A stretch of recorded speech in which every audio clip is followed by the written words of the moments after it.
זה התחיל באסון. דוקטור עמית גופר, מדען ישראלי מצליח, עבר תאונת דרכים, הוא הפך למשותק. הוא ישב מתוסכל בבית והחליט שכיסא גלגלים זה לא בשבילו.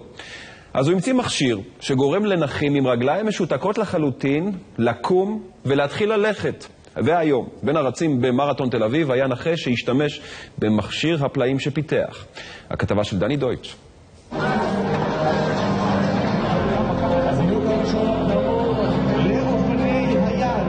ביום שלישי השבוע שהודיעו שמרתון תל אביב מבוטל, רדי קיוף הרגיש שהלך לו החלום. הרבה זמן הוא מפנטז על הרגע שבו יעמוד על דוכן המנצחים הפרטי שלו.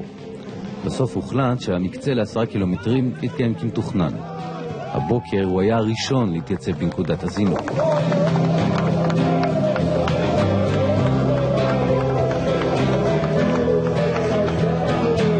אנשים שרואים אותי עם המכשיר ומקביים חושבים שאני כאילו בן אדם שיש לו בעיה ברגליים, לא משותק. אני חושב שידעו שאני משותק וזה יהיה להם כמו שאני נדהם, וכל בן אדם שאני פוגש נדהמים, וזה ממש בלתי יומן.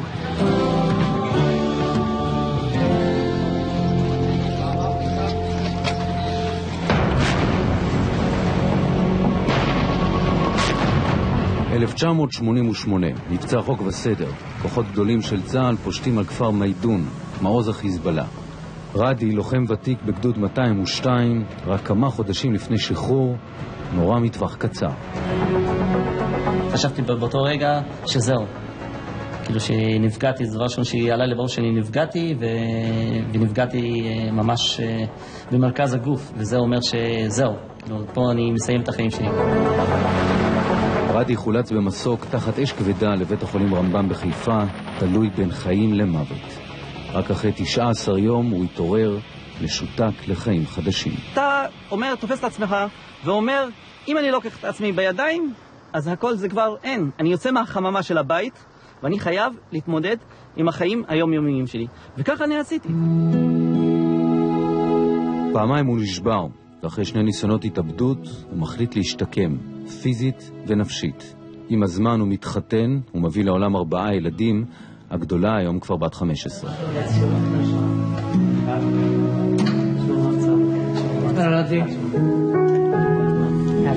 אבל החלומות מפעם לא עוזבים אותו. קורס צלילה היה היעד הראשון.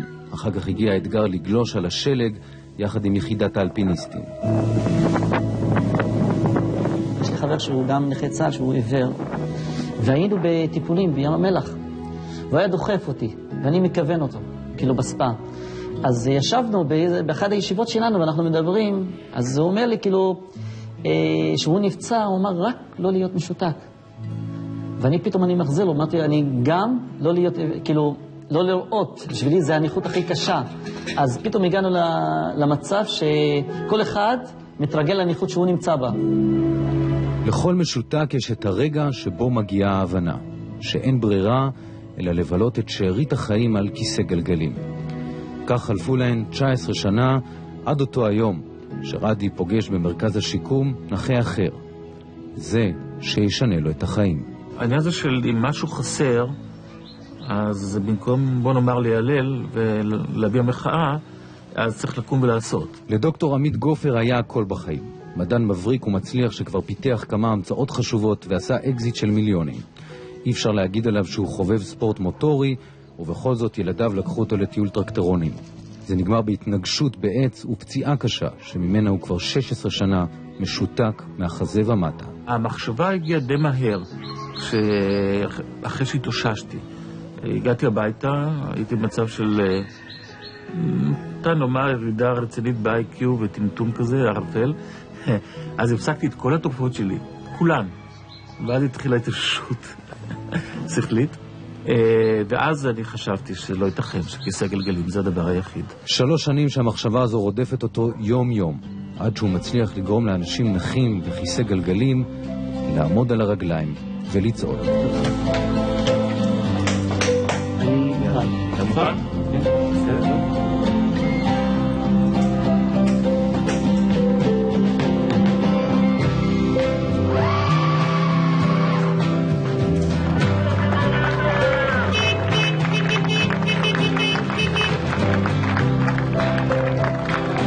מתקן הרי-ווק בנוי משלד חיצוני ממונע שנצמד אל הגוף בעזרת רצועות.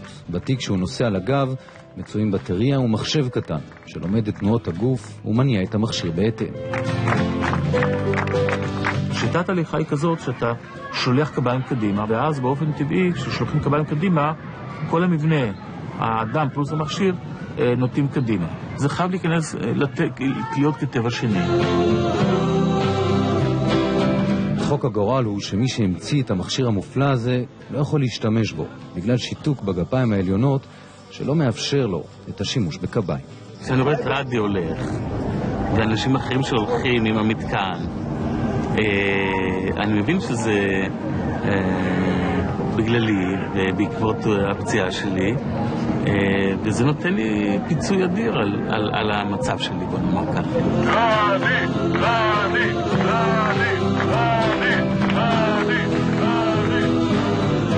מה, זה רק אם אתה תיכנס לתמונה שלי שבתור בן אדם שיושב על כיסא גלגלים והולך והכל נמוך ואני לא רואה כמו שאני רואה בעמידה, גם לדבר שאני מדבר לך בגובה העיניים ולא יושב בכיסא ואתה עומד, זה תחושה אחרת שאני כאילו לא מוגבל, כאילו ההגבלה שלי כאילו בכיסא שאני תקוע בתוך כיסא גלגלים, זה אומר את הכל. שלום חבר'ה, שלום, מה נשמע? השיקום של רדי הוא טוטלי. אחרי 20 שנה שבהן היה מובטל, בשנים האחרונות הוא עובד במשרה מלאה, כנסיין והמדגים הראשי של החברה. לקת? יפה. אתה מוכן? כן.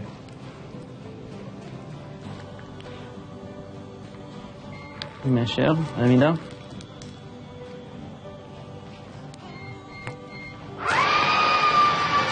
יפה. ככה בחשבון, הצד הראשון של צד ימין יהיה יותר גבוה מהרגיל. כן, אוקיי. יפה. זה בדיוק מה שביקשתי, כן. זה בדיוק מה שביקשתי. כמה זה יהיה יותר קל למשתמש, למתחיל. במסגרת העבודה הוא גם השגריר, שמדלג ברחבי העולם וזורע תקווה באלפי נכים שהתייאשו. He's ready to stand up in seconds. כשהייתי נוסע הרבה לארצות הברית, כשאני נכנס למרכז שיקום של חיילים שרק נפצעו, דברים לא נתפסים. נכון, אנחנו בשפה אחרת, אבל אתה רואה כמה בן אדם הוא בוחן אותי ובודק אותי, שאני מצליח לעמוד, כאילו אני מרגיש שהוא רוצה, משהו אצלו בפנים יוצא. וזה נותן לו את הפוש הראשון, להאמין שזה עובד. ואכן ההמצאה הישראלית קיבלה חותמת רשמית. בארצות הברית ובאירופה, לפצועי מלחמה ניתנת ההזדמנות להשתקם בעזרת הרי-ווק, וזה הופך לעניין שבשגרה. בחודש מאי האחרון בלונדון עמדו אלפי בני אדם במשך דקות ארוכות והריעו לקלר לומאס. אחרי 16 ימים היא סיימה את המרתון המלא, מרחק של 42 קילומטר. אנחנו רואים בעולם שמרכזים מקבלים את זה בשמחה. הם מוכנים לתת את המאמץ, הם מוכנים ללמוד, והפידבק אלינו, אנחנו כל פעם מקבלים סרטים, הנה אימנו עוד אחד ואימנו עוד אחד, וזה כיף, כיף, אתה רואה עוד נכה שהולך ועוד נכה שהולך, ואנחנו מאוד רוצים שגם בארץ. דווקא כאן, במגרש הביתי, למרות ההתלהבות הגדולה, משרדי הממשלה הרלוונטיים וביניהם אגף השיקום במשרד הביטחון, מתקשים לקבל החלטה ולאמץ את המכשיר. אולי זה תג המחיר של 50,000 אירו ליחידה, אבל נדמה ששוב, כרגיל, הבירוקרטיה מנצחת. שנה שלמה, עבדנו על הנושא הזה, נפגשנו עם כל מיני גורמים, כולם כאילו הסכימו, לא יצא כלום, אבל היינו נאלצנו להפסיק, יש גבול כמה זמן, חברת סטארט-אפ יכולה, כלומר, לתמוך במשהו שלא קיים ולא לקבל תוצרת. אולי בהתחלה יש קצת סקפטיות, קצת נבהלים אולי מהמחיר, אבל זה מכשיר שאי אפשר יהיה להתעלם ממנו, זה יהיה מכשיר סטנדרטי לנכים, וכמובן שנכי צה"ל הם הראשונים. המצב בישראל הוא עד כדי כך אבסורדי שנכון להיום רק מרכז השיקום בבית החולים שיבא תל השומר רכש לאחרונה את המתקן, ורדי הוא כמעט המשותק היחיד שהולך. כשאנחנו הולכים עכשיו, אני בעצם מתאמץ יותר ממך בהליכה. אני חושב שאנחנו מתאמצים אותו דבר. זה אותו דבר, זה ממש אותו דבר. אז אנחנו אותו דבר. אותו דבר, כן. זה יפה. תגיד, מרתון או 10 קילומטר, זה הכי הרבה? שתלך? זה לא עניין רק ללכת, זה עניין כמה אני אעשה את זה בתוך כמה זמן. שמת כבר את האתגר הזה. זה ברור, אני חייב לסיים את זה, אני בניתי לעצמי שאני אעשה את זה ב4 שעות.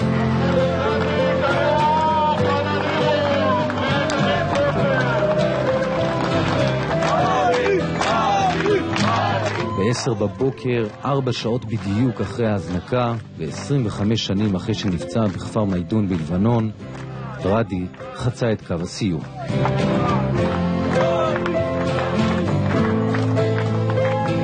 מעבר לקו הסיום, בעוד כמה ימים, לחץ את ידו של הנשיא ברק אובמה. רדי לא עוצר לרגע, הוא פשוט ממשיך ללכת.